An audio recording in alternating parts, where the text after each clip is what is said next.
ഒരൊറ്റ രാത്രി കൊണ്ട് നമ്മുടെ ഏത് ഹലാലായ ആവശ്യവും അള്ളാഹു തആല നടത്തിത്തരും എന്ന് പറഞ്ഞാൽ മുഅ്മിനീങ്ങളായ ഓരോരുത്തരും അത് വിശ്വസിക്കണം പ്രിയപ്പെട്ടവരെ. ആദ്യമായിട്ട് രാത്രിയിൽ കിടന്നുറങ്ങിയതിനു ശേഷം സുബഹിക്ക് മുമ്പ് ഏതെങ്കിലും ഒരു സമയത്ത് അർദ്ധരാത്രി എഴുന്നേറ്റിട്ട് വുളൂ ചെയ്ത് 4 റക്അത്ത് നമസ്കാരം നിർവഹിക്കുക.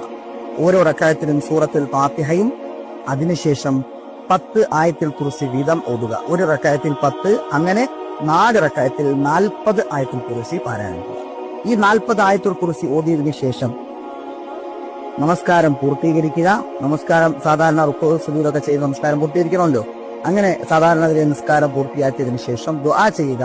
എന്താണ് നമ്മുടെ ആവശ്യം അള്ളാഹുവിനോട് പറയുക. കാര്യം ഒന്നാമത്തെ കാര്യം ആ സമയം വല്ലാത്ത ശ്രേഷ്ഠത നിറഞ്ഞ സമയമാണ്. അതുപോലെ തന്നെ രണ്ടാമത്തെ കാര്യം ആയത്തുൽ കുർസിയാ പാരായണം ചെയ്തത്.